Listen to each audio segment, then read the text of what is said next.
हनुमान के मुख से सीता का समाचार पाकर रामचंद्र जी अत्यंत प्रसन्न हुए और कहने लगे, हनुमान ने बहुत भारी कार्य किया है। भूतल पर ऐसा कार्य होना कठिन है। इस महासागर को लांघ सकने की क्षमता गरुड़, वायु और हनुमान को छोड़कर किसी दूसरे में नहीं है। देवताओं, राक्षसों, यक्षों, गंधर्वों तथा दैत्यों द्वारा रक्षित लंका में प्रवेश करके उसमें से सुरक्षित निकल आना केवल हनुमान के लिए ही संभव है। इन्होंने समुद्र लंघन आदि कार्यों के द्वारा अपने पराक्रम के अनुरूप बल प्रकट करके एक सच्चे सेवक के योग्य सुग्रीव का बहुत बड़ा कार्य संपन्न किया है। स्वामी द्वारा दिए गए कार्य को सेवक उत्साह तथा लगन से पूरा करे तो वह श्रेष्ठ होता है। जो सेवक कार्य तो पूर्ण कर दे किंतु बिना किसी उत्साह के पूरा करे वह मध्यम होता है, और आज्ञा पाकर भी कार्य न करने वाला सेवक अधम कहलाता है।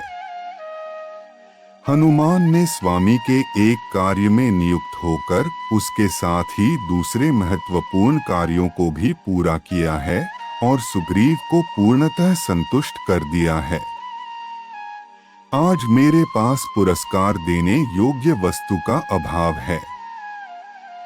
यह बात मेरे मन कसक उत्पन्न कर रही है कि यहाँ जिसने मुझे ऐसा प्रिय संवाद सुनाया उसका मैं कोई वैसा ही प्रिय कार्य नहीं कर पा रहा हूँ।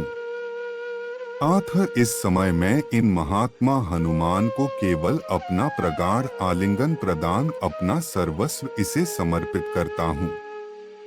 ऐसा कहते कहते श्री रामचंद्र जी के अंग प्रत्यंग प्रेम से पुलकित हो गए और उन्होंने अपनी आज्ञा के पालन में सफलता पाकर लौटे हुए पवित्रात्मा हनुमान जी को हृदय से लगा लिया। फिर थोड़ी देर तक विचार करके रामचंद्र जी ने सुग्रीव से कहा, हे वानरराज, जानकी की खोज का कार्य तो सुचारू रूप से संपन्न हो गया, किंतु समुद्र की दुस्तरता का विचार करके मेरे मन का उत्साह पुनः नष्ट हो रहा है। महान जलराधि से परिपूर्ण समुद्र को पार करना अत्यंत कठिन है। यह कार्य कैसे हो पाएगा? राम को इस प्रकार चिंतित देख सुग्रीव ने कहा, वीरवर, आप दूसरे साधारण मनुष्यों की भांति क्यों संताप कर रहे हैं? जैसे कृतघ्न पुरुष सौहार्द को त्याग देता है, उसी प्रकार से आप भी इस संताप को त्याग दें। जब सीता जी का पता लग गया है तो मुझे आपके इस दुहक और चिंता का कोई कारण नहीं दिखाई देता।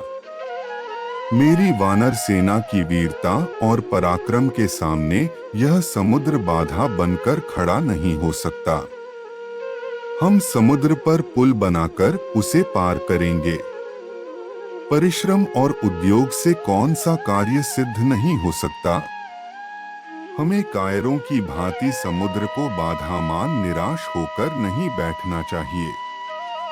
सुग्रीव के उत्साहपूर्ण शब्दों से संतुष्ट होकर राघव हनुमान से बोले, हे वीर हनुमान, कपिराज सुग्रीव की पुल बनाने की योजना से मैं सहमत हूँ। यह कार्य शीघ्र आरंभ हो जाए, ऐसी व्यवस्था तो सुग्रीव कर ही देंगे।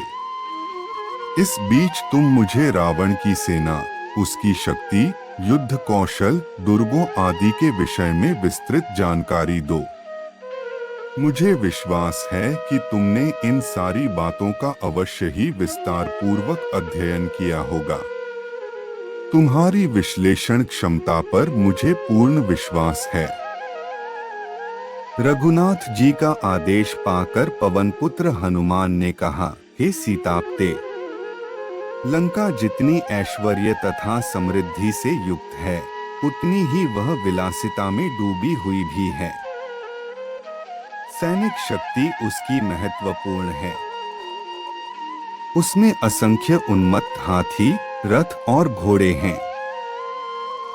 बड़े बड़े पराक्रमी योद्धा सावधानी से लंकापुरी की रक्षा करते हैं। उस विशाल नगरी के 4 बड़े बड़े द्वार हैं। प्रत्येक द्वार पर ऐसे शक्तिशाली यंत्र लगे हुए हैं जो लाखों की संख्या में आक्रमण करने वाले शत्रु सैनिकों को भी द्वार से दूर रखने की क्षमता रखते हैं। इसके अतिरिक्त प्रत्येक द्वार पर अनेक बड़ी बड़ी शतघनी तोप रखी हुई हैं जो विशाल गोले छोड़कर अपनी अग्नि से समुद्र जैसी विशाल सेना को नष्ट करने की सामर्थ्य रखती है। लंका को और भी अधिक सुरक्षित रखने के लिए उसके चारों ओर अभेद्य स्वर्ण का परकोटा खींचा गया है।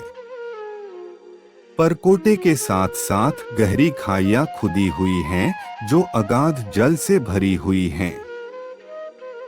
उस जल में नक्र, मकर जैसे भयानक हिंसक जलजीव निवास करते हैं। परकोटे पर थोड़े थोड़े अंतर से बुर्ज बने हुए हैं। उन पर विभिन्न प्रकार के विचित्र किंतु शक्तिशाली यंत्र रखे हुए हैं। यदि किसी प्रकार से शत्रु के सैनिक परकोटे पर चढ़ने में सफल हो भी जाएं, तो ये यंत्र अपनी चमत्कारिक शक्ति से उन्हें खाई में धकेल देते हैं। लंका के पूर्वी द्वार पर 10 सहस्त्र पराक्रमी योद्धा शूल तथा खड्ग लिए सतर्कतापूर्वक पहरा देते हैं। दक्षिण द्वार पर 1,00,000 योद्धा अस्त्र शस्त्रों से सुसज्जित होकर सदैव सावधानी की मुद्रा में खड़े रहते हैं। उत्तर और पश्चिम के द्वारों पर भी सुरक्षा की ऐसी ही व्यवस्था है।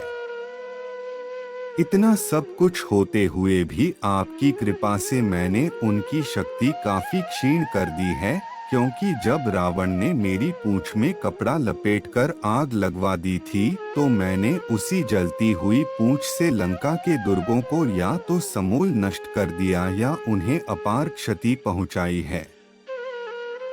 अनेक यंत्रों की दुर्दशा कर दी है और कई बड़े बड़े सेनापतियों को यमलोक भेज दिया है। अब तो केवल सागर पर सेतु बांधने की देर है, फिर तो राक्षसों का विनाश होते अधिक देर नहीं लगेगी।